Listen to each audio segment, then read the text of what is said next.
Okay, everyone, welcome. I think it's on. Okay, great.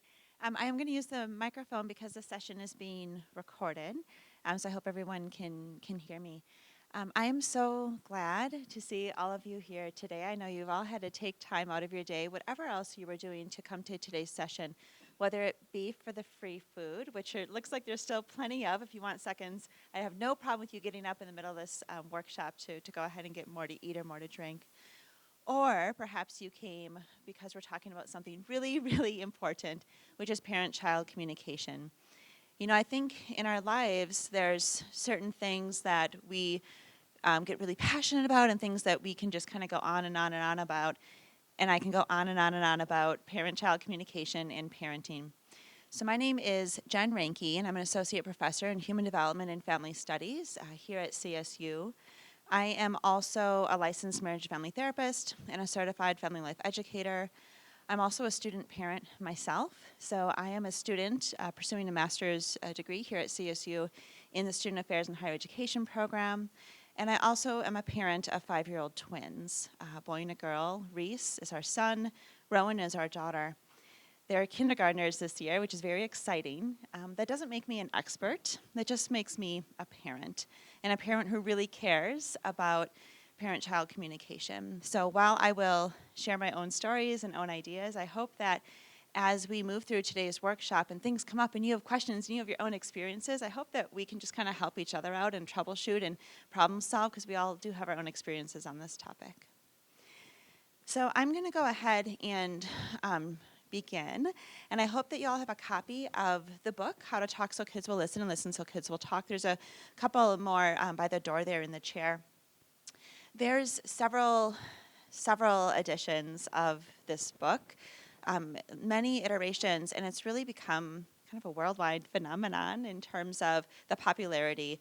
Why is it so popular? Because the parenting strategies in this book actually work. And I think that's really important if we're going to put some things into practice and try different strategies with kids. We want to know that there's some efficacy and actually that there's some truth and some experience behind it. I also want to share that there's an audiobook version of the book. So if you're someone who has a commute or listens to podcasts or something like that, you can also access the book as an audiobook. I think it's on most audiobook websites. So I do want to go ahead and just kind of talk about some of the main highlights of this book, and then I'll just offer kind of an overview of some of the chapters. I intend for this to be an interactive workshop, an interactive session, so there might be times where I ask you to turn and talk to the person next to you and do kind of a quick role play. There might be times where I ask you to think about something or write something down or just reflect. So I welcome your engagement. I hope you do feel comfortable engaging. Okay. So there's lots of parenting books out there. Has anyone ever read a parenting book or listened to a parenting book before, right? Or maybe had one recommended to you? This is just one of many. But I do want to highlight what makes Faber and Mazlish, those are the authors, what makes their approach kind of unique. So what makes their approach unique is that they do not advocate for punishment and they don't advocate for timeout. They basically say we can have really effective communication and really strong relationships with kids without doing those things, right? Without punishing, without delivering kind of negative consequences or timeouts, which they would say is, you know, the time where your child is most out of control of their own behavior is not the time to isolate them and make them sit by themselves, right? That is a teachable moment and time to really invite them in and give them a big hug and figure out what's going on. So I do think this is a slightly different approach because it can be very easy to kind of deliver a punishment or use timeouts just as a reaction rather than slowing down to really think about how else can we work with kids, right? How else can we respond? They emphasize listening, describing, really validating emotions. That's what they start their book off with, right? That's the very first chapter is talking about emotions, so we will definitely talk more about that. They encourage autonomy. You know, here, especially in the United States, it's one of the things that parents mostly really value is terms of encouraging autonomy and wanting children to become independent beings and independent thinkers, able to problem solve and make their own decisions. And that's something that we can encourage and practice really when children are are toddlers and younger. And they also really focus on the tone conveyed. So throughout this book, the messaging is that you are basically a lovable and capable person right now. There's a problem that needs attention. Once you're aware of it, you'll probably respond responsibly, right? That is essentially the message that parents are encouraged to give their children using the strategies outlined in this book. So let's just go ahead and start with kind of an overview of excuse me, how Faber and Mazlish start off their book focusing on helping children deal with their feelings. What I love about their approach to children's feelings and emotions is the idea that giving first aid to a child in distress is really just as important as giving first aid to a child that has a skinned knee, right? When we see a child that has a physical ailment, right? They're on the playground, they fall, and they get a skinned knee. We will often run to them and how can I help you? Do you need an ice pack? Do you need a Band-Aid? Let me help you. And they say it's with that same sense of urgency, it's with that same sense of compassion and care that we need to treat children in distress as well, right? Children that we see are injured emotionally, we need to be in tune with them in that same way. So I appreciate that kind of metaphor in terms of thinking about the importance of emotions. So they say that we can do this, and they do this throughout this book, in 4 easy steps, right? And of course that's not true, but I do appreciate how they break down kind of these larger ideas of tending to children's emotions. So one is to listen to full attention. I also want to say a lot of what Faber and Mazlish suggest are things that we can apply to conversations with adults as well, right? It's not just with children, but I think everyone likes to be heard and felt like they're really being listened to.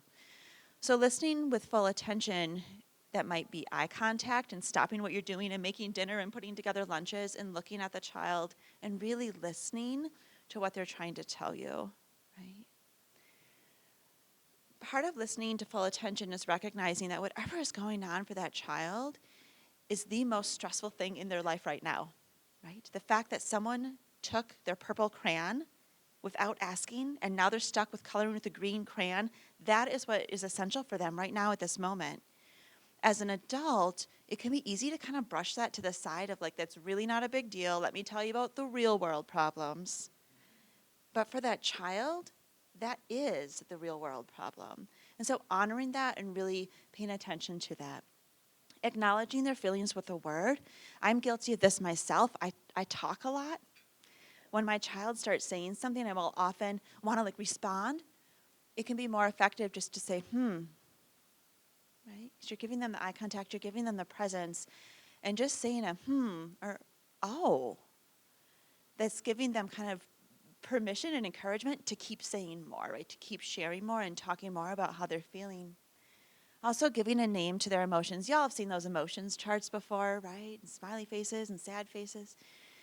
Well, I think children are first taught the idea is that we have 3 emotions: happy, sad, and mad, right? And of course, that's where we start off, right? Those are the primary emotions. Those are the easy language to get to. But helping children really understand, it sounds like what you're feeling is disappointment. Oh, it sounds like you might be feeling kind of jealous, right? And giving them language, those secondary emotions that really we don't start to see until about ages 4 and 5, because things like guilt and embarrassment and jealousy, those all require an understanding of themselves in relation to another person, right? Those are kind of more sophisticated emotions, and it can be hard to capture those or label those or figure out how to define them if they're not used to experiencing what that's like. So offering some language of, oh, that sounds like you might be feeling whatever. Having said that, the therapist part of me wants to make sure that I say that anger is really a secondary emotion, right? When we feel angry, it's often a cover-up for feeling fear, right? Or worry or terror or embarrassment or something else. So if a child says, I'm mad, okay, well, let's figure out what that's about. Are you worried about getting left out, of not playing with your friends? Is that what this is about, right? And kind of processing what is mad, what's behind that feeling of mad, even though even as adults we tend to use mad or angry or frustrated as kind of those go-to feelings without really processing what's kind of beneath the surface. They also recommend giving child their wishes and fantasy. There's a great example of this in the book of a child who wants like a 400 power telescope. And the parent responds with something like, I wish that I could afford to give you a 600 power telescope, right? And the child says, what about an 800 power telescope? What about a 1,000 power telescope? I'm not a telescope person. I don't even know if that's the right language. But it's the idea of joining the child, right, in that fantasy. I wish I could do that for you. So just last night, Reese asked, didn't really ask, he kind of made a statement of, I want an ice cream sandwich for my snack tonight. And that is against our house rules of having ice cream sandwiches on school nights. And so I said, I wish that we had an ice cream truck right outside of our place, and you could choose any of the ice cream treats in that truck, right? And then we started to talk about what would it look like and what would it taste like. And before we knew it, he was actually having vegetables and crackers and pieces of cheese, right? But it was honoring, like, that is your wish. Like, let's go with it. Let's go with that fantasy and make it really big and kind of ridiculous and kind of fun, because you're still hearing the child, right? They're still validating what the child wants. And there's also something to be said about, I wish I could do that for you.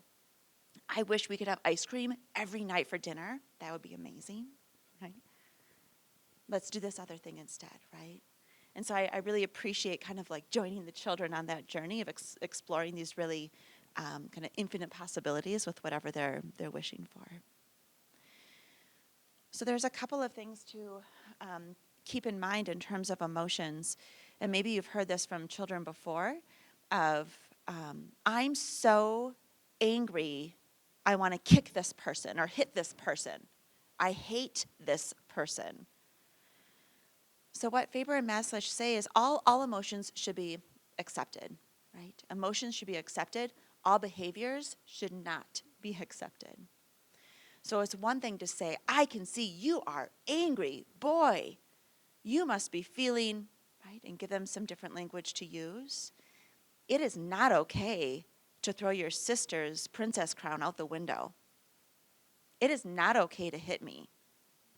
Right? It is not okay to scream in my face.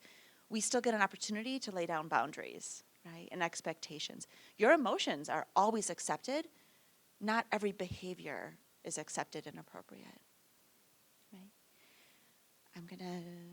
We have this, I'm recording here, so I can't quite see everything that's on this slide. For this to work, we really have to authentically empathize with a child. Children are smart. So if we say something like, oh, that must be really hard, they can tell if you actually really mean that and really feel it, right? Even as we know when someone's being genuine with us and really being authentic with us. So if we want to join a child and say, you must be really upset, or, oh, that would really hurt my feelings too, to mean it, right? To use authentic facial expressions and emotions and tones of voice so the child really gets that feeling of, wow, this, my adult, right? My educator, my parent, my nanny, they get it, right? They get it in a way where I feel like I'm being seen and heard. Can you keep going down my slide here? Part of this is also refraining from giving advice and giving solutions. I'm guilty of this as well. Oh, my child's upset that their purple crayon broke. Okay, well, they could use this crayon, or I could get them new crayons, or, right, wanting to like problem solve for children. It can be a kind of a go-to strategy. It can actually be a little more difficult to take some time and say, like, I'm not gonna give you advice. I'm just gonna listen, right? I imagine you might have people in your lives when you share something that's bothering you, they're like the advice givers and want to give you a solution right away. And you just want to be heard. You just want to like vent and let someone hear you vent or express your emotions. So again, it goes with validating that piece.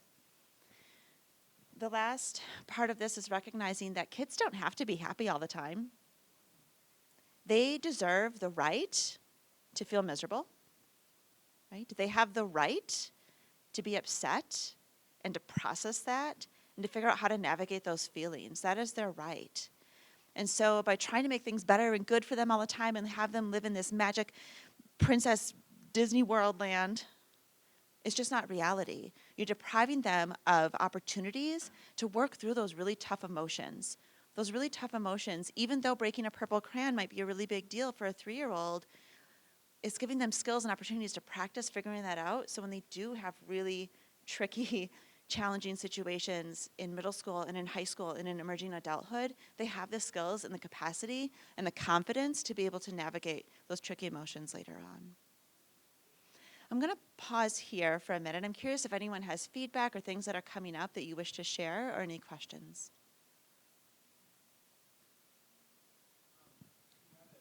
Can I give you the microphone just so it's recorded? Yeah. You mentioned about, and we were in Sahi together, by the way, John Heisel. Good to see you again. About not doing timeouts.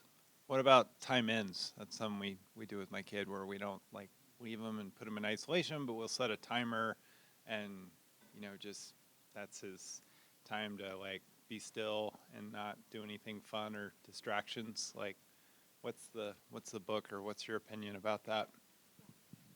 Thank you for the question. What was your name again? Oh, John. Oh, okay, yeah. Okay, great. Yes, so the comment was around time ins versus time outs. Really, the idea of time out is when you send a child to their room or you put them in a corner, you're kind of like isolating them and saying whatever you're doing right now is not allowed, is not appropriate, and it's so bad that right at this moment you're unlovable, right? Those are the messages that the child is hearing. A time in, though, it could be I don't know exactly how you do it in your family, but it could be something like, this is a time to calm your body down, right? To take a deep breath. You're not removing them from the situation necessarily. They're still a part of whatever is happening in that space. Sometimes I think it would be appropriate to say, it looks like your body is really activated. It looks like you're really activated right now. What do you need to calm your body down? And sometimes, depending on the age of the child, they might be able to say, I need to punch something. Okay, you can punch a pillow, right? Or I need to count to 10, or this is where you can start to introduce some of those coping strategies that you are okay with and that are appropriate. I would also implement some of the same things about, it looks like you're really hurt or you're really upset, right? Upset is kind of another word for angry and frustrated, so I might try to explore that a little bit more. So it's really the premise of not pushing a child away when they're out of control, but giving them opportunities to kind of explore that in a safe place. Okay. I want to give you some practice with this. Yep. Can I give you the microphone? How would you approach if you mess up and you don't use these strategies with a child and you lose your temper? How would you explain that to the child, and how would you approach that? Does anyone here ever get it right all the time? Right? So that's called being a human being, right? We can have these strategies and we can have these tools in our toolbox, and there will be opportunities that present themselves where we can pick out which tools to use when. There's also times where you are in a hurry, you're at the grocery store, and you need your child to listen and comply right now, and it's not the best time to sit and think, okay, what are the two, it's just not where we're at in that moment. So the good thing is that children give us lots of opportunities every day to practice these skills. And so depending on the age of the child, you could say, I said this to you earlier, and I wish I would have handled that differently. I wish I would have said this instead, or, you could kind of revisit whatever it might be. Or you could just be kind to yourself and forgive yourself and move on and try to do it differently next time. It is impossible to implement every one of these parenting strategies, plus all the parenting strategies in every parenting book that's written. It's just not possible, it's not sustainable, but you will have lots of practice to do so, right? Children give us that gift. Okay, let's move on. I do want to ask you to engage in this and do some practicing. This tends to work best in duos. So if you're next to someone, in a trio, you could kind of make this work as well, but a duo would be best. So I'm going to give you a scenario. I'm going to say, time 1, I want you to respond with no empathy, no compassion, none of what we talked about. See how that feels from the child's perspective, right? If you're the one who's kind of telling your parent that you have to go for allergy shots. See what that feels like when your parent responds one way. I will then give you an opportunity to do it differently, and the parent can practice some of these skills that we just discussed in the previous slide. I'll then give you a second situation, so those roles can be switched. Whoever was parent can then be child, whoever was child can then be parent, and we'll talk about what that feels like from the parents and child's perspective. Okay. So I'm just going to give you a second to kind of get into some groups. If you need to move around, you're welcome to do that. Okay. You're okay. You're good. Okay.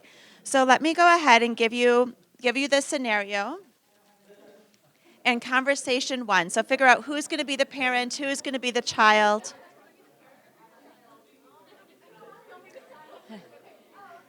Okay. So let me give you scenario one. Scenario one is this. You have to take your child for allergy shots every week. Although you know your youngster dreads going, you also know that most of the time the shots just hurt for a second. Today, after leaving the doctor's office, your child complains bitterly.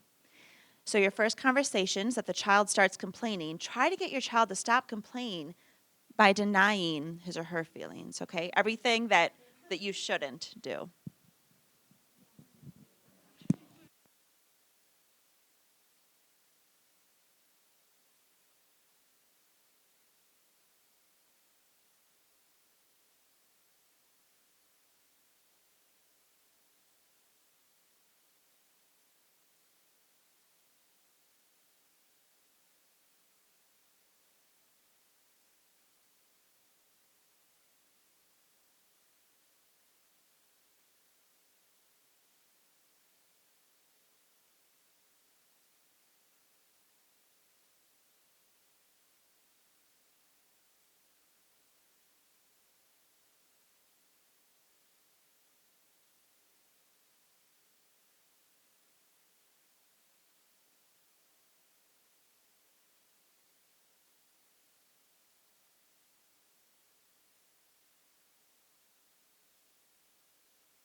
Okay, we just have about 15 seconds left, and then we'll add to this.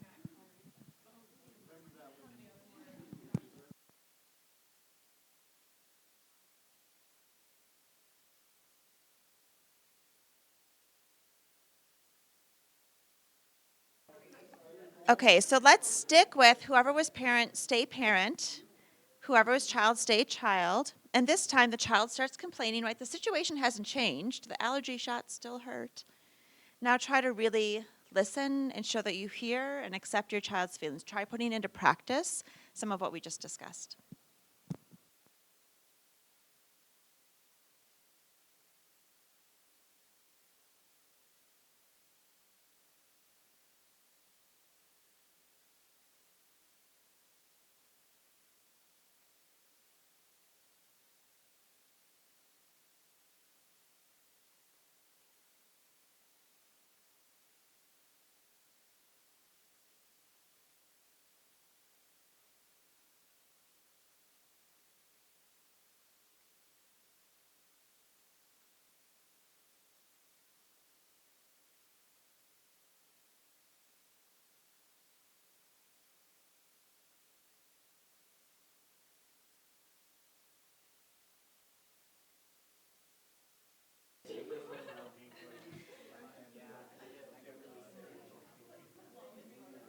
Okay, so 10 seconds to finish up your sentence that you're on.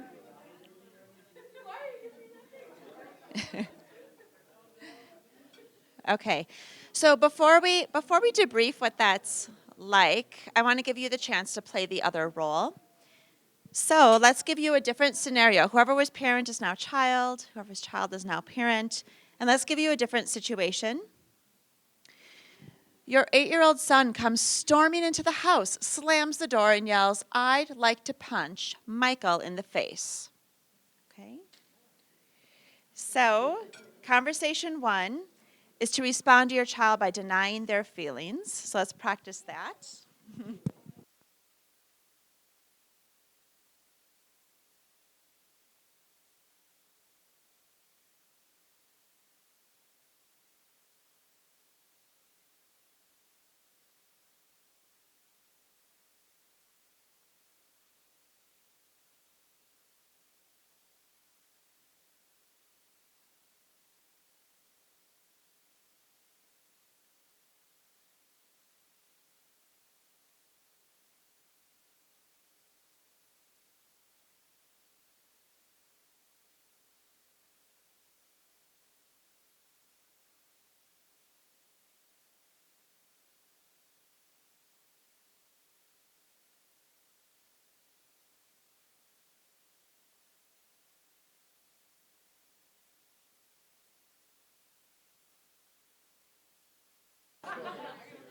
Okay, just about 10 more seconds to finish your sentences. Okay, I hear a lot of laughter.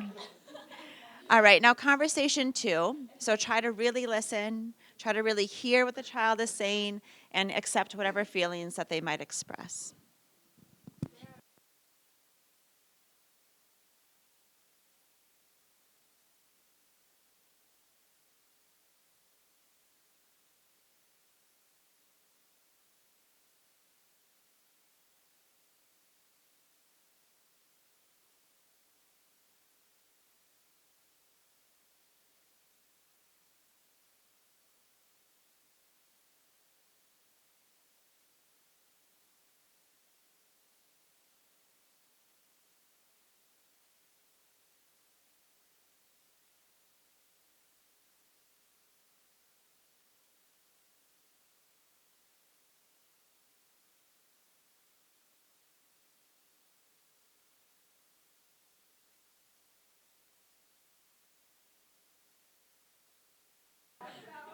Okay, just about 10 more seconds to finish up your sentences.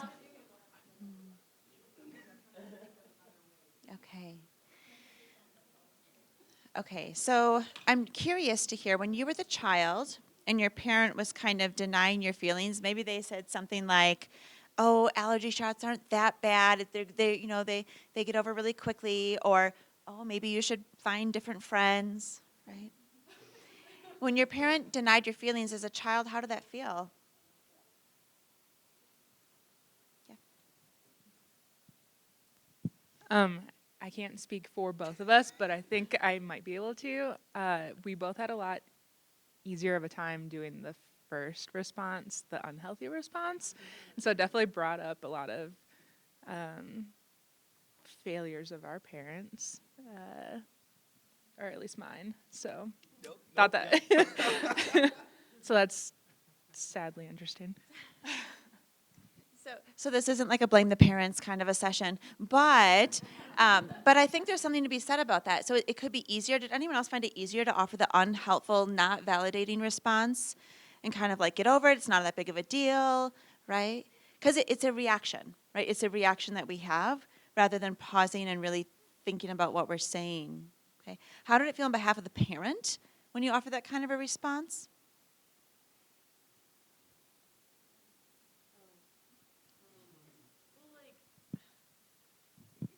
The way that it feels when you like act on anger or frustration in that like in the moment you're like me and but but then it feels terrible because you're not it's not helping the situation, you're not helping the child, and it's not productive. Yeah, so it doesn't feel good after the fact.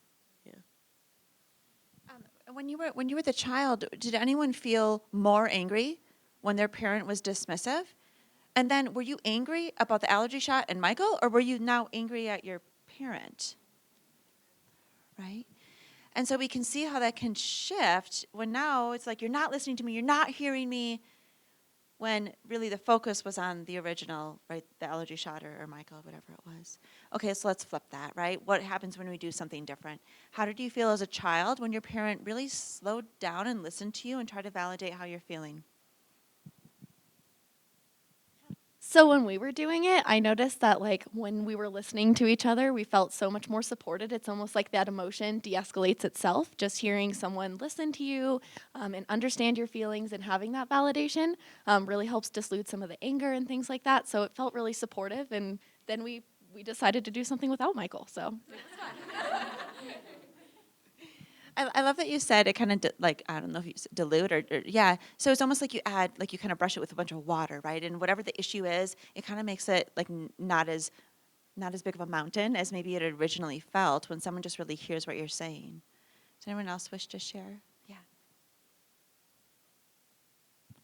So for the allergy shots, like we were really just like, too bad for you. But then when we switched it, right, like I was kind of taken aback just like as an individual myself when she was like actually hearing me and it like felt that I wasn't in this situation alone and that it was like definitely based on like problem solving together rather than like, oh, you're on your own. Sorry, kid.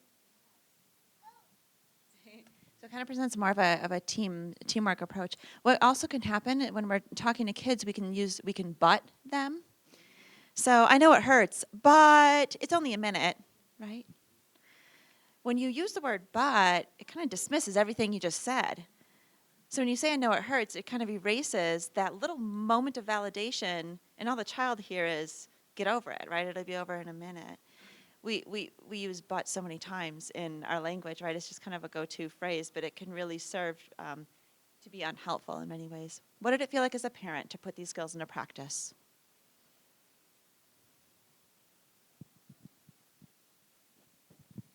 I don't have kids, but I had just like a really hard time like trying to implement these strategies. And I know it's joking with my friends right now, but like if I were speaking to a child, I would have to really stop and like go inward for a while and like see how to respond. And I feel like in the heat of the moment, when someone's like a kid comes to you and they're like, "I want to punch another kid," you're like, what do I do? So it's yeah, it would take a while for me to like actually thoughtfully respond.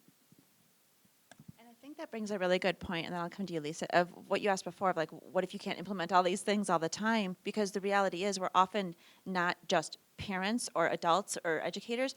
We're often like doing 100 other things, and then whatever's happening to the child happens at like the worst time that we can't give them 100% of our attention. And so being able to slow down and really stopping of how do I want to respond to this? What would be helpful? What's not helpful? What I like about this approach too is it often doesn't require us to have this whole script. So by listening, we're just listening.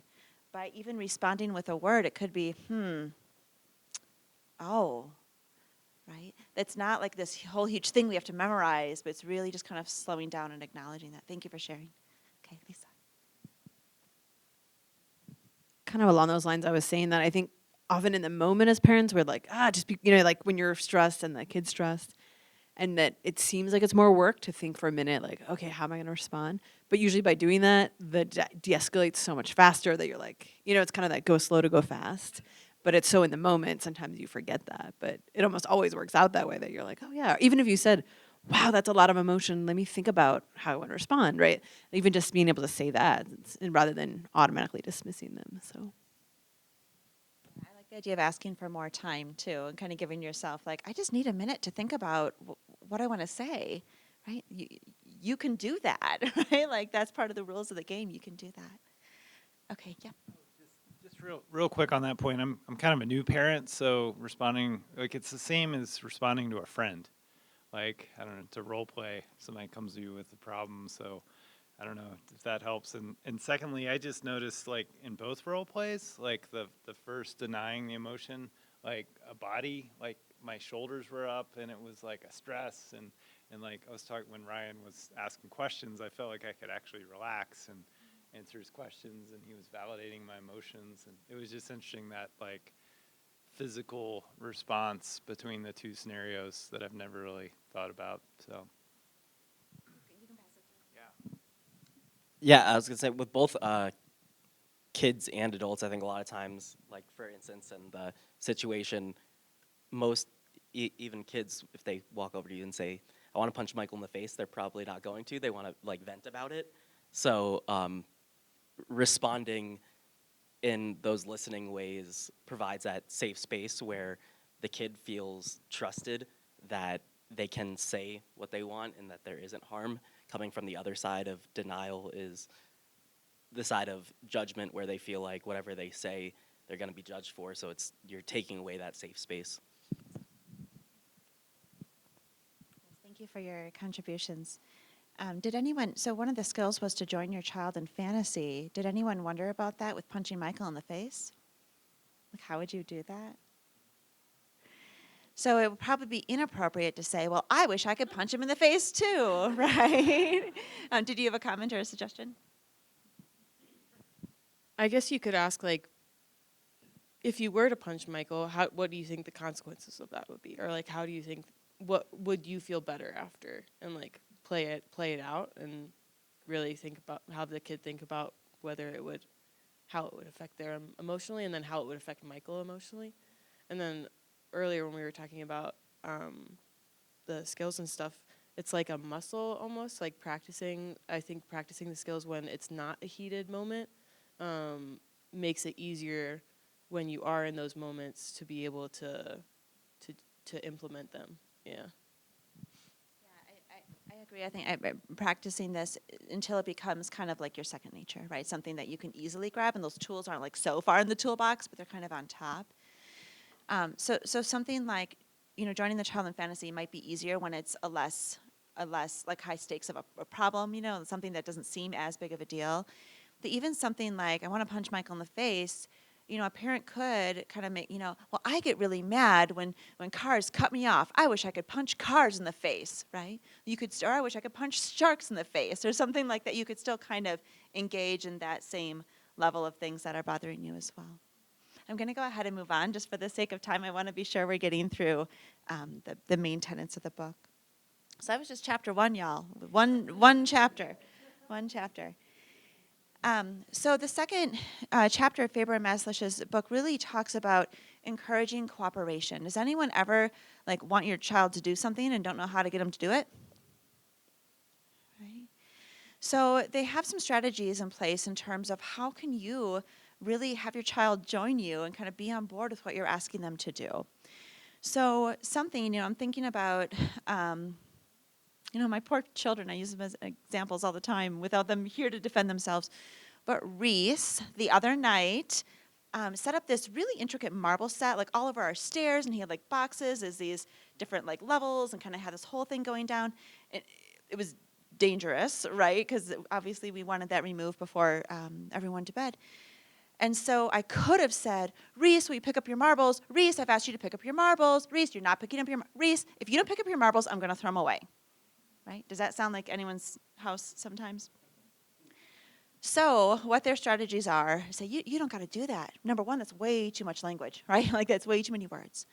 But to describe what you see and describe the problem. I see our marble set all down our staircase. It's being factual. You're removing emotion. You're not saying it with anger or being accusing or blaming. You're describing the fact of what you see, right? I see spilled milk all over the floor. Okay. The other night, this was a couple weeks ago, Rowan was getting ready for the leprechaun to come. I guess that's a thing now, that leprechauns come to people's house. We didn't have that when I was a kid.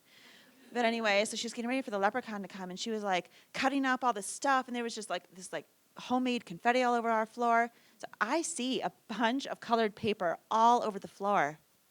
And she actually got a vacuum and vacuumed it up. Right? It was amazing. This stuff works, right? These things work. So sometimes just describing what the problem is without having to ask and ask and ask and ask again for the child to do something about the problem. Giving information.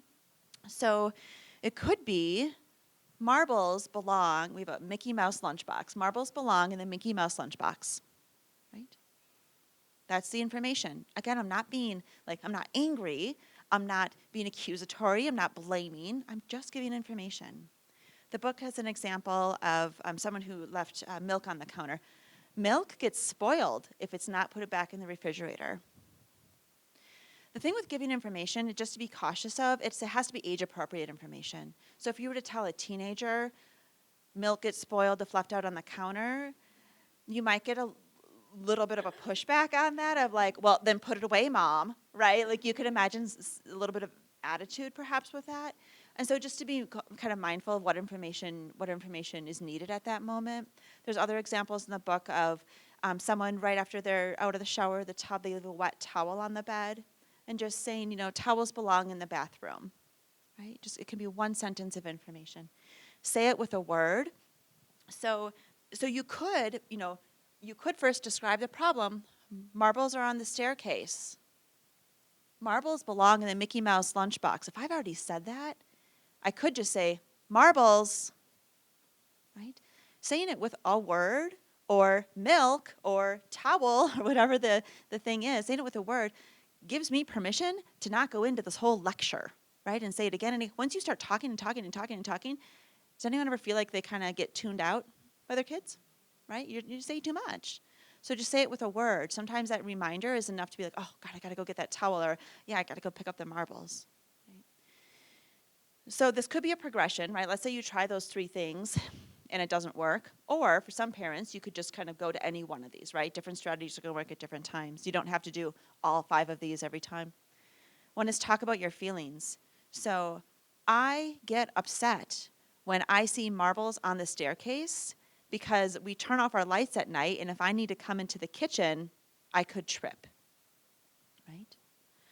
Or I get, I get angry, or I feel disappointed, or I feel scared. Like, we can allow kids to know what we're feeling. We don't need to protect them from our emotions as well if we're saying it with honesty and we're trying to let them know kind of some reasoning about why they have to do whatever we're asking them to do. Finally, writing a note. This is kind of my favorite one because you can have fun with it. So sometimes parents feel like whatever's going to come out of my mouth right now is not going to be helpful. So instead, I'm going to write it down.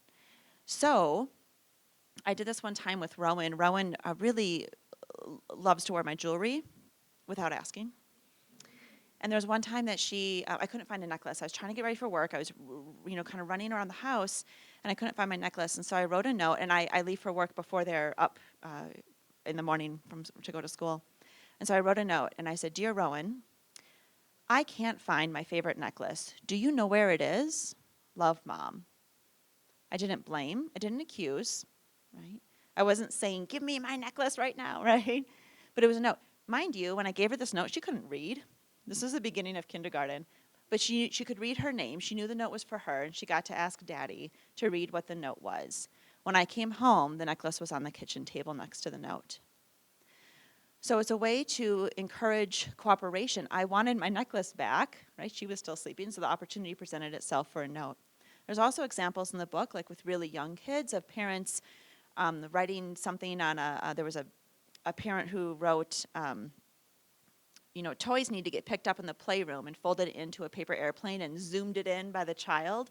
The child got the paper airplane and ran up to the parent to say, "What does this say?" It's something novel. It's something a little bit different. You could also write the note, depending on the age of the child, you can write the note from the perspective of the thing. So, for example, my kids also, they ride their bikes home from school, and every day they will leave their bikes and their helmets and their backpacks in the driveway, every day. Until I wrote a note from their bikes. "Dear Reese and Rowan, I don't like being left in the driveway. I could get run over, right? Please put me back in the garage. Love, your bikes." And they did it, right? Doesn't mean they do it every single day, every single time, but they did it enough, right? It's getting them to kind of get into the practice of doing the behaviors that I'm wanting them to do, right? I'm wanting them to be more independent and do that so I don't have to ask them every single day. Do these 5 strategies make sense? Okay. I want to give you some practice with this one as well. So we can just kind of do this as a large group rather than pairing up again. But the situation is this. You walk into your kitchen and find that your child has attempted to make cookies by themselves, resulting in flour, sugar, and raw eggs all over the floor. Has anyone experienced something like this? Maybe? Okay, so let's try these skills. Let's see what this would look like. So first, share a typical statement. What is something, how would you normally respond without encouraging cooperation? How might you react if you saw this? What in the world happened here? Like the emotional reaction of, what did you do in the kitchen, or what did you get into? Using their, then you know it's business, right? Yes, using their middle name, or what did you do here, right? Going to those you statements of that kind of that blaming. What did you do? Let's do it differently, right? So now let's try to engage cooperation by implementing the 5 skills. Describe what you see. What would be a statement where you describe what you see, describe the problem? Just saying, like, I see flour, sugar, and eggs all over our kitchen floor. I see flour, sugar, and eggs all over the kitchen floor, right? You're not blaming. You're not even using this like heightened tone of voice. You're just really sharing an objective, like objectively what you see. Describe what the problem is. What about give information? What information might the child need to know? What could be helpful?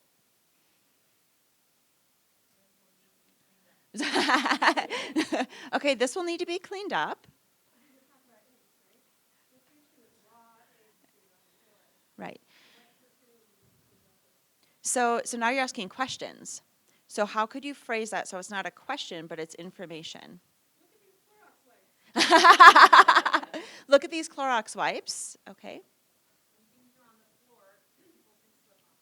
When things are on the floor, people can slip on them. Lisa? Food on the floor belongs in the trash. Yes. So you're basically telling the child, like, these are what the next steps are, right? This is the information you need in order to figure out how to make amends, right? In order to figure out how to problem solve this problem. Okay, let's keep going then with our third strategy. Say it with a word. Or two. Mess. Absolutely. Yeah. Mess, right? I mean, this isn't like super strict. You could probably use a couple words. So you could say flour and sugar and eggs. Right? Okay. What, what about, whoops. Sorry, I'm having a hard time seeing the other screen here. What about talking about your feelings?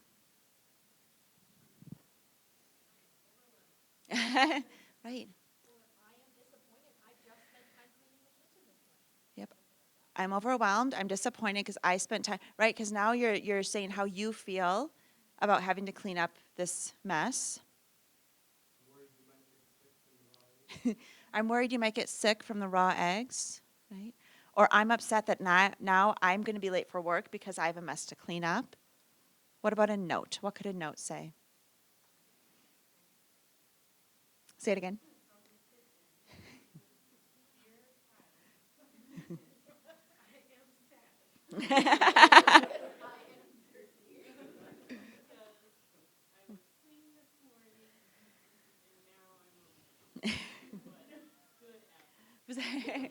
but please help me. Yes. So it could be a note from the kitchen. I have a question actually. Yeah. Could you like rephrase it to be like, I'm upset because I would have liked to help you make these cookies? Yes. Okay. So the question was, I'm just going to say it again so it's recorded. So could you rephrase it as I'm upset. I would have liked to help you make these cookies. This is also an opportunity to restate expectations. So it is, the information could be all baking requires help of an adult, right? Or we plan to make these cookies together, right? And so you could say something like that. You could also talk about your emotions, the result of now all the ingredients are on the floor. So I'm disappointed, I'm upset, I'm sad that we won't be able to cook together this afternoon or bake together this afternoon. Ben.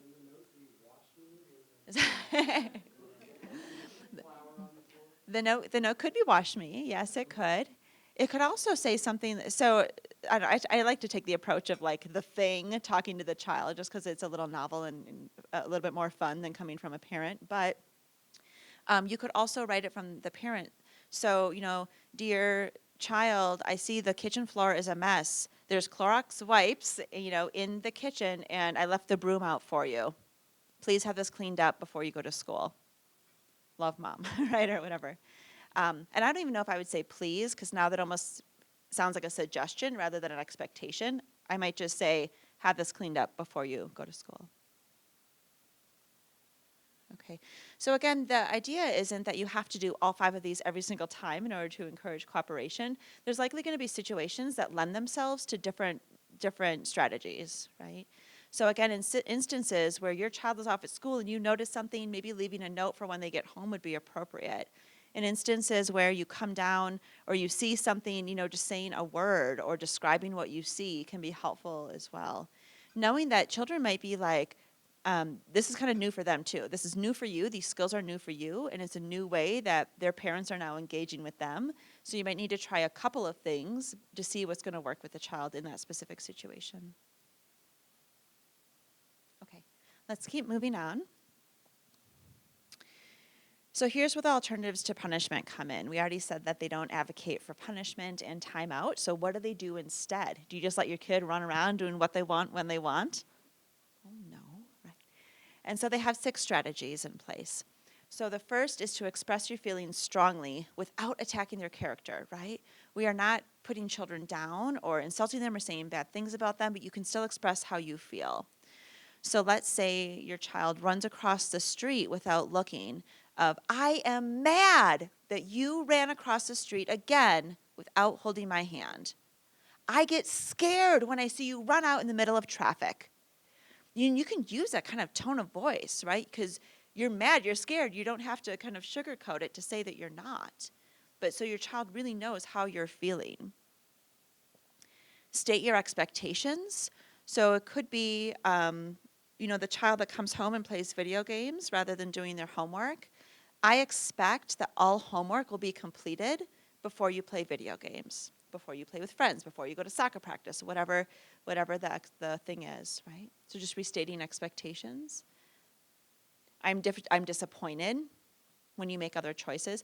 When you express your feelings, you're using those I statements, not you statements. Has anyone heard of I statements before? Yeah, okay. So you're using I statements. When you're talking about yourself and your feelings, it's much more difficult for a child to feel like they're in a place where they have to defend themselves because you're talking about yourself, right? However you feel, that's not wrong. But if you were to say that with a you statement of, you never listen, you never remember to do your homework, right? Now that puts the child in a position of having to defend themselves. So the idea here is kind of how you enter that conversation is likely going to and indicate how that conversation is going to go. So if you enter with a you statement, you can imagine there's going to be a bit of a conflict there. But if you enter with an I statement, it's likely going to be more effective. So show the child how to make amends. So in the book, there's an example of I think it was a teenager who used his dad's tools and didn't put them back. And the saw got left out in the rain and ended up getting rust on it. And so the dad, to show the child how to make amends, said, what this saw needs is some, I'm going to use the wrong language here, but it's like tool lotion and, and some elbow grease, right? To really get the saw back in shape. What is the term? Does anyone know? You all tool people? Some tool, we'll go with tool lotion. And some elbow grease. So you're really telling the child what they can do to make it better. It's not a suggestion, it's not an ask, it's what needs to happen is this. You could even do this with like the flour and the sugar and the eggs on the floor of what this floor needs is a broom and Clorox wipes, right? And kind of giving them the information they need to do it differently. So Rowan, she's been in a slime phase for a while. I thought that wasn't going to happen until maybe later on in elementary school, but it started when she was 3. So due to cousins. So when she makes slime, it kind of just ends up like everywhere. And does anyone ever try to get like the ooey gooey slime out of carpet? Yep. Like hot pink slime with sprinkles in it out of carpet. And she's 3, right? My expectations have to be age appropriate. So rather than saying like you have to, we still can't get it out of the carpet, but she can't. What this needs is some paper towel, or I put together like a little vinegar mixture. I had to Google it. I guess if you use a vinegar mixture, it can help to lift it up so she can try to get the slime out. But giving her the tools rather than, well, now this is my problem and I'm going to fix it, right? Or just punishing her. Go to your room. That's not related to the problem of the slime on the floor, right? That's not related to whatever the issue is. Okay, give the child a choice. This can be really seen through a couple of the recommendations in the book. So giving the child a choice when appropriate.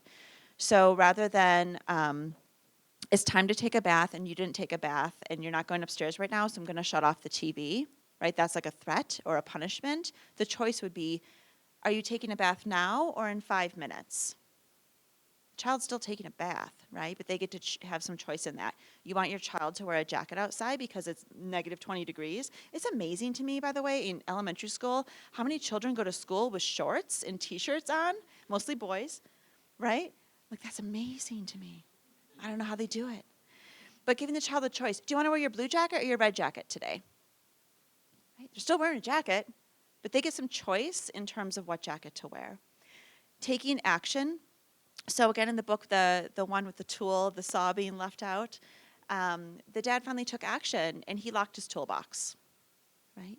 So when the child said, well, why can't I get your saw anymore? The dad said, I had to lock my toolbox until I know that my tools will be taken care of. It's not a you're not punishing the child, but the adult is doing something to prevent it from happening again. And then problem solving. And let's break this one down a little bit because they have some specific recommendations in terms of problem solving.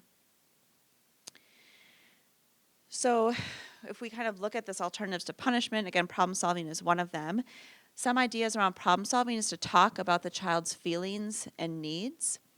So let's say the child, be mindful of time here. So let me give you an example. We were at a scavenger hunt last Halloween, and there's a little boy named Stanley who would run ahead of all the other kids looking for the clues, right? And the mom said something like, Stanley, come here. Stanley, come back here. Stanley, come back here or you're leaving the scavenger hunt. And Stanley starts crying and really upset. Why are you crying? Are you a baby? Do you need to go into a stroller? Right? And you could kind of just escalated. So what happened? Stanley cried harder, right? And so finally the parents said, if you don't listen, we're going to turn around and you don't get to participate in the scavenger hunt. I'm going to go get your father. I don't know what to do with you. So she got the father, and the father gave Stanley a hug, and somehow, I don't know what happened, but Stanley ended up right back in the scavenger hunt with the rest of the kids. I don't think the mom wanted to act that way, right? I don't think she's like, I can't wait to yell at my kid today. I just don't imagine that being the case, but it was this place of reaction and also embarrassment, right? When we're with other parents and other kids, it can feel like we have this expectation to try to control our child and using words that we might not wish to be using, but trying to feel like we have some control of the situation. So what the parent could have done differently is implement some of these steps like problem solving. So talking with the child's feelings and needs, that you could say something like, I can see you are so excited to participate in this scavenger hunt. And it can be hard to wait for the other kids, right? That's likely how the child is feeling. It's likely acknowledging why they're running ahead to try to find the next clue. We're going to go with that same situation as we continue on with problem solving here. So talking about your feelings and needs, so that same idea, what I said last with the previous example of, I get scared when you run out in the street, right? Or I'm disappointed that we can't all follow the rules that we set out at the beginning of the scavenger hunt, right? After stating their feelings and talking about your own, brainstorm together to find a mutually agreeable solution. What do you think we could do so you can participate in this scavenger hunt and everyone can have a turn and you're safe and not running across the street? What do you think we could do? Giving the child opportunity to come up with the first few ideas, right? In brainstorming ideas, any idea is on the table. So if they say something like, well, I get to go first for all the clues. Okay, well, we'll consider it, right? We can write it down. That's an idea. So writing down all the possible solutions and then kind of going through each. So let me get to that step. Going through each to talk about, is it going to work or is it not going to work? So mind you, this was in the moment. So I don't know unless the parent really slowed down to implement these practices. I'm guessing that's why it was easier for her to react this other way, right? But by brainstorming possible solutions, my guess is that Stanley, who was 5, would have been able to say, well, rather than running ahead, we could all take a turn finding the next clue, right? I'm very confident that he would have come up with a solution, something like that. The mom could have also taken action, not taken action to punish her child and remove him from the scavenger hunt, but the mom could have held his hand and walked to the next clue together, right? That's taking an action. That's the parent kind of intervening to try to do something to prevent the child from running away again. Notice that none of these involve punishment. None of these involve like pushing the child away and saying, good luck, right? You're on your own or you don't get to be a part of this or do this thing anymore. But it can be hard in the moment when a lot of our go-to strategies are punishment or taking things away because we don't maybe know what else to do. Right? Does anyone have comments or feedback about this? Yeah, Ben.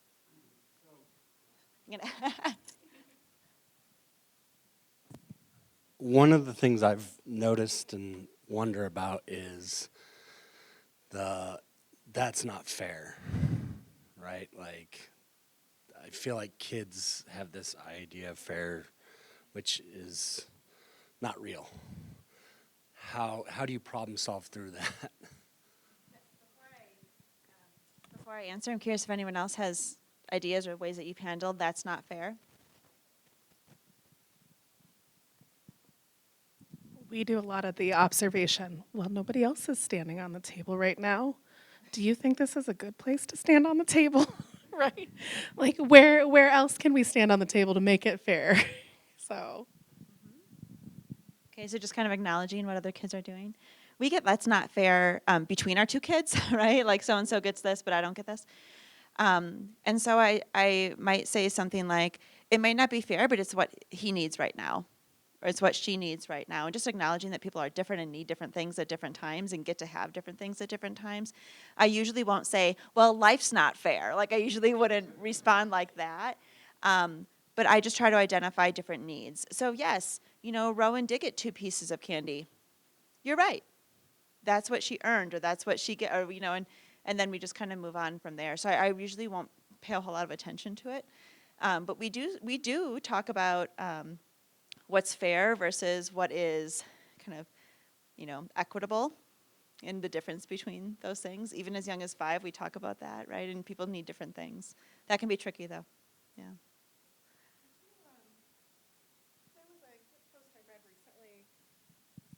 this teacher was talking about why certain kids got special things in a classroom.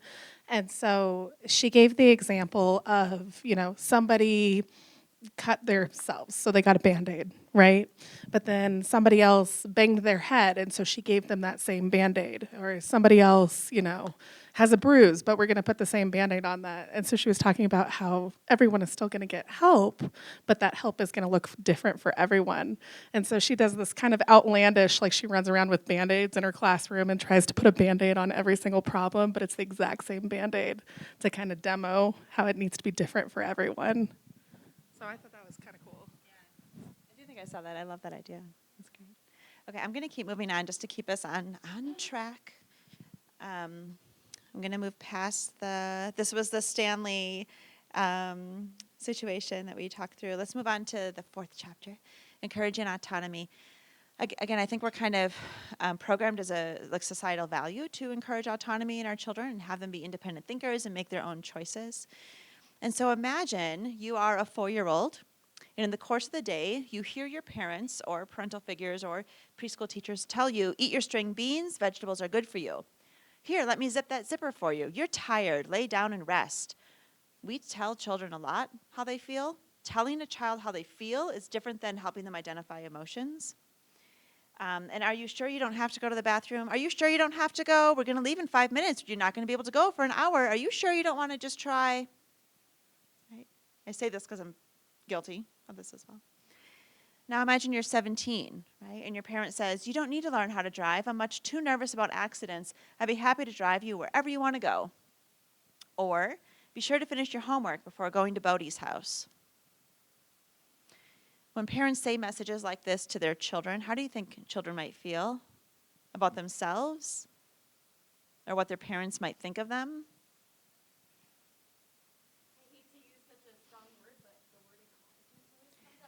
Yes.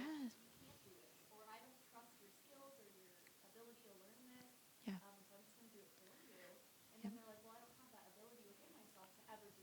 Right. You can't do it. You're incompetent. It's easier if I do it for you. It's going to take you 5 minutes for you to tie your shoes, so I'll just do it. Yeah. Absolutely. Okay, so let's explore another way. Right. So Faber and Mazlish talk about different ways we can encourage autonomy. And again, there's different strategies to put into place. It's not the suggestion you do all of this all the time, but just kind of pick and choose for each situation. So one is, again, letting the children make choices. We've talked about that and trying to create opportunities of, do you want the watermelon toothpaste or do you want the bubblegum toothpaste? But you're brushing your teeth, right? Like that's the point of this. Show respect for a child's struggle. So even something like tying shoes, I mean, that can be hard to learn, right? That can take some time to learn. So saying something like, oh, tying shoes requires a lot of fancy finger work. That is a really easy way to show respect for what that child is trying to navigate or figure out, right? or even it can be hard to figure out who to play with at recess. Right? Don't ask too many questions. This is probably, of all these things, this is the thing I'm most guilty of. My children come home from school, and I know the research says that the first 30 seconds of reunification, right after school or right after work or whatever, that first 30 seconds is the most meaningful time for connection. So what do? How was school? Who'd you sit by at lunch? Did you eat your whole lunch? Who'd you play with at recess? Did you get to kick the ball? Did you get to say the Pledge of Allegiance today? I interrogate my children every day. This is coming from a place of love because I want to hear about how their day was, right? I want to connect with them. But what am I doing? I am now putting a demand on them to have to answer all my questions. What Faber and Mazlish say is, don't do that. They say, you could say something like, welcome home. I'm so glad to see you. That's it. Children will choose what they want to share, right? If there's something that absolutely does need to be discussed, there's a time for that. But the initial conversation is, I'm so happy you're home. I'm so happy to see you. And give them the opportunity to pick and choose what they want to share about their day, right? That's giving them some choice in terms of what to disclose. Don't rush to answer questions. So when children ask a lot of questions, don't they, right? So even this morning, Reese goes, is it a school day today? I could have said yes. It's Friday, get dressed, right? But instead, I said, is it a school day today? Yes, Mom, it's Friday. Oh, okay, right? So a lot of times children know the answers to their own questions, right? Or they're capable of finding the answer, right? They're capable of looking at a calendar. They're capable of getting that information somewhere else. Encouraging children to use sources outside the home. We don't have to feel the burden of being the all-knower of all things, but encouraging children to utilize their resources. And so I wouldn't tell my 5-year-old to, just Google it, right? I'd probably say that to a high schooler, but I wouldn't say that to a young child. But I might say, Reese the other day came home, his best friend Louie is going to basketball camp. Mom, can you sign me up for basketball camp? And I said, where could I get the information of what I would need to know to sign you up for basketball camp? Well, you can ask Louie's mom. Well, I wonder if you could ask Louie's mom, right? We see them every day after school. Or I wonder if you could find the information about basketball camp, and putting that back on the child, giving them an opportunity to be resourceful. I'm an internship coordinator for human development and family studies students, and one of the biggest things that we hear from our supervisors, they want to work with interns who are resourceful. They want to work with students who have the ability to find their own answers and not have to ask every single question that they have the capacity to find that answer for. So this is a lifelong skill that can really be honored and encouraged from early childhood. And finally, don't take away hope. So if a child who's never played soccer before comes home and says, I'm going to try out for varsity soccer, we could say, well, you won't get on the team because you've never played before. Or we could say, well, what would you need to do to be prepared for tryouts? Right? What would you need to practice? What skills would you need? How would you prepare for tryouts? Or I'm going to be president of the United States. Oh, I wonder what you would need to know to become the president of the United States. Right? And just kind of join. There's no harm in joining a child in their dreams. Right? So all of these things really encourage children to be thinkers and resourceful, make choices for themselves, right? This is all in the heart and spirit of autonomy. I do want to give you a practice with this, but maybe just choose one. So these are all statements. You can just choose one statement that you're kind of wanting to think about a response for. You can write this down. You can just think about it. You can record it on your phone, whatever you'd like. But there's 6 different scenarios here, and each scenario offers you an opportunity to implement one of the strategies that we just discussed in the previous slide. So for example, it's time for a bath. What is a statement that you could use that would offer a choice? Okay. Or why are you having such a hard time putting your boots on? Here, put your foot up, I'll do it for you. What is a statement that you could offer that shows respect for the child's struggle? So I'm just going to give you maybe a minute to kind of think through this of how could you respond to these statements, and then we'll go ahead and move on.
Okay, I know I'm kind of cutting you off a little early.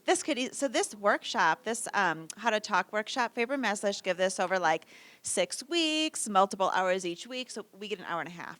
So we're going to kind of trim it down a little bit, but I hope you at least kind of are getting some of the main takeaways here. Are there any statements that you'd like to go through together as a group that you found challenging in terms of what could you say? Number 5. Yes, I was thinking some people might have issues with that one. So if a teenager says, I'm getting too fat, I should go on a diet, what should I be eating? The parent could say, I've been trying to get you to go on a diet for years.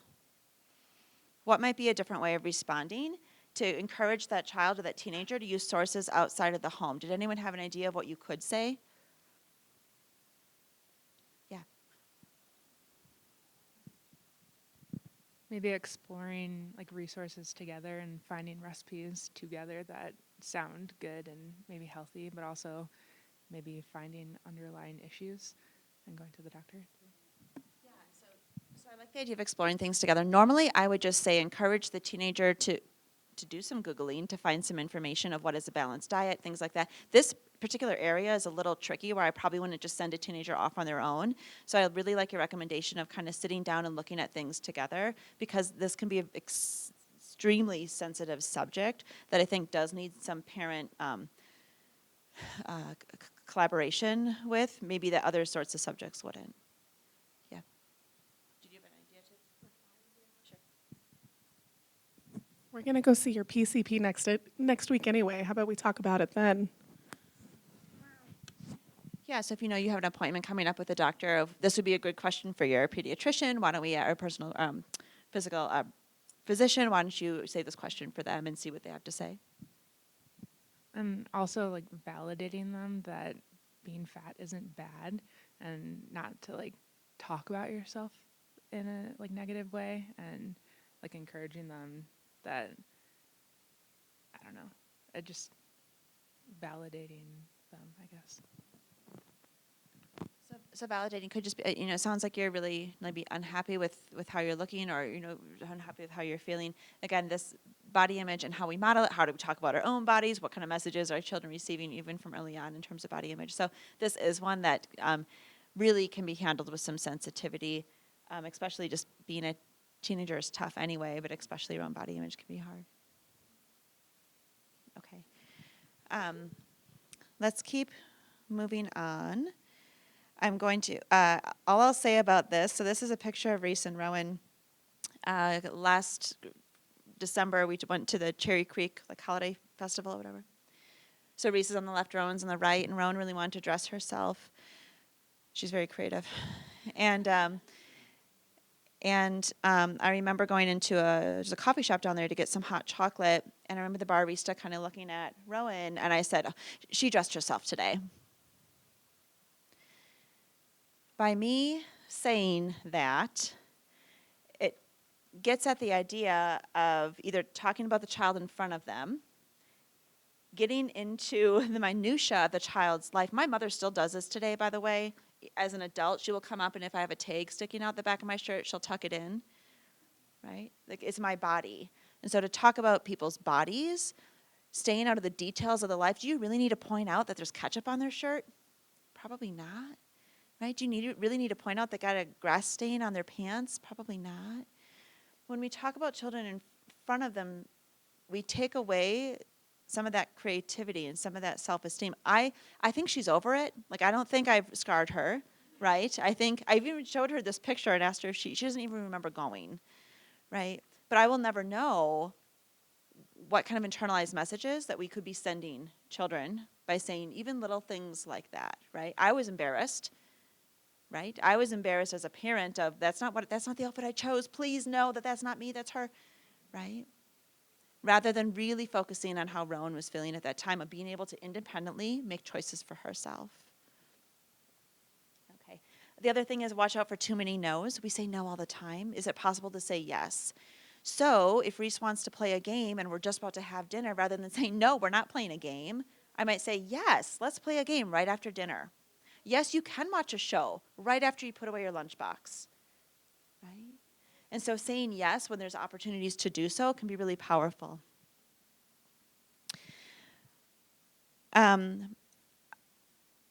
I'm going to kind of move along. I know we started a little bit late, but I don't want to go past 1:30 just out of respect for your time. So what Faber and Mazlish say is in terms of praise, lots of different authors and parenting books will talk about praise and how it can be ineffective to say, good job, right? That's kind of meaningless because if you say good job over everything and if everything gets hung on the refrigerator, what are you really praising? So what they say is to really describe what you see or how it makes you feel. I am so happy when I see your rainbow full of such bright colors. That's a really different message than you did a great job drawing a rainbow. So rather than validate or rather than praising the outcome of your rainbow, like you stayed inside the lines, right? But really giving praise to something more specific, right? I'm happy, or this is how I feel, or I see that you use so many colors on this picture. I can see, Reese is perhaps not as skilled of a writer as Rowan, but I can see all your attempts at writing your name. I can see it here, and I can see it here, and I can see it here. I can see that you tried to write your name in so many different places, right? So being really specific about that. It can be easy to say, good job, that's great, that's great. It's almost like saying I'm sorry. If you hear I'm sorry or say I'm sorry all the time, it doesn't mean anything. But if you can describe what you see or how you feel, it really can impact what a child then thinks of themselves, right? Oh, maybe I am an artist, or maybe they actually really do like what I created or what I did, rather than just the outcome of it being good or bad. Good or bad. Okay. The last chapter about Faber and Mazlish talk about freeing children from playing roles and really the way that parents see their children and how they talk about their children. What are some roles that children are sometimes prescribed in families? So the blank child. The introverted child. The smart one. The dramatic one. The troublemaker. The goody two-shoes or the perfectionist. The rule follower. The lazy one, the forgetful one, right? There can also be, so we tend to err on the side of like negative connotations, right? The positive labels can be just as harmful, right? The perfect one, that is a tall order for that child to always have to then be the perfect one, right? Or the social one, or whatever we might see as good. So Faber and Mazlish would say, we have lots of opportunities, put all these up here, to do things differently and not prescribe our child to these set roles. So a child who might be the lazy one and always just wants to sit around, we can think about times and identify times where they're not the lazy one. So we can look for opportunities. We can create opportunities of, wow, not only did you help clean the playroom, but you did that after you had 2 soccer games. Right? You're kind of showing the child you're not lazy. Like whatever the child's label is, they're not that way all the time, right? There's opportunities that they are different. Or putting the child in situations where they can see themselves differently. So just identifying times where they don't fit that role. Of you remembered to pack your lunch and you remembered your notebook today, right? For the forgetful child. Letting children overhear you say something about them. Can you believe Johnny remembered this? Or can you believe that they took initiative in this? Or they took accountability for this? And being a storehouse for your child's special moments. And so when a child comes home saying, I'm always, I'm always the, let's say selfish one, but I don't know the child would identify themselves as being selfish.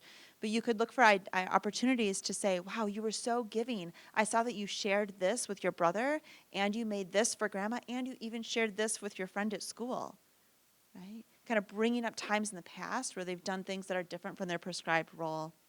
When the child does act out according to their old label, so when the bossy one is bossy, to identify that, to say, I don't like that tone of voice. I don't like it when you say it that way. Can you try that differently? Right? And again, giving them the opportunity to do it differently. Right? So with all of that said, and I do realize there was a little bit of a rush to the finish, but I want to end on this. So these are all fantastic strategies, right? And they can work at different times in different places. The key is not trying to like do everything all at once, because that's not possible. If you remember 1 or 2 or 3 skills, that's fantastic. And there might be times where the same situation, one parent would be like, okay, this is my opportunity to try to encourage autonomy. There might be that same exact situation. Another parent might say, I'm going to encourage cooperation. This is a skill that I'm going to use here. Or I'm going to pile on different things. With that in mind, I encourage us to kind of take a step back. We know about parenting styles. We know about permissive, authoritarian, authoritative, right? It's one of those things we tend to learn in HDFS classes as well. But to not kind of put these roles upon ourselves and just be the best parent we can be, or the best educator, the best teacher, the best nanny, the best whatever that we can be, because every single person has the opportunity to really impact a child's life. If you're the person in their life who listens to them, who gives them opportunities to do something different other than the role they've been prescribed, that can serve as a really, really meaningful relationship. It's not just about parents and kids, it's about anyone who intersects with children. Thank you so much for coming today. Thank you. I do have some time. I know we did kind of rush at the end, but I'm happy to stay after if anyone has questions.